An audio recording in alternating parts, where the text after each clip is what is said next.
அல்லேலூயா. நாம் எதிர்பார்க்கிற கர்த்தரை பலப்படுத்தணும், கர்த்தரை உயர்த்தணும், ஆசீர்வதிக்கணும் சொன்னா நம்முடைய மத்தியில உண்மை இல்லை. அல்லேலூயா அல்லேலூயா.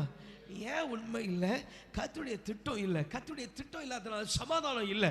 அல்லேலூயா. கர்த்தருடைய திட்டம் இல்லாதனால சந்தோஷம் இல்லை. அங்க உண்மை இல்லை. அல்லேலூயா அல்லேலூயா. உண்மை இல்லாமல் இருந்தால் பொய் உண்டாயிருக்கும் என்று சொன்னார். அப்போ சோத்திரம், சோர்வுகளும் அசதிகளும் பலவீனங்களும் தானா வந்து சேர்ந்துடும். அல்லேலூயா அல்லேலூயா.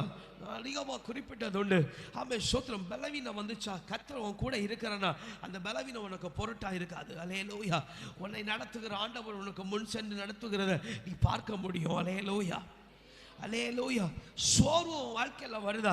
இவை எல்லாம் வேதவசனம் சொல்ல உலகத்தில் வாழ்கிற உனக்கு சஞ்சலப்பும் அவன் தவிப்பும் உண்டு. ஆனால் திடன் கொள்ளுங்கள், நான் உலகத்தை ஜெயித்திருக்கிறேன் சொல்லுகிற ஆண்டவருடைய வாழ்க்கையை நீ வார்த்தையை விசுவாசிக்கிறார் தேவ பிள்ளைய. அல்லேலூயா அல்லேலூயா அல்லேலூயா. சோர்வு அசதியை வரும்போது சோர்வுகளை பார்க்கவும் இருதயம் திருப்புதுன்னா அவன் அருமையான தேவனுடைய பிள்ளை, உன் இருதயத்தில் இயேசு இல்லை. அல்லேலூயா.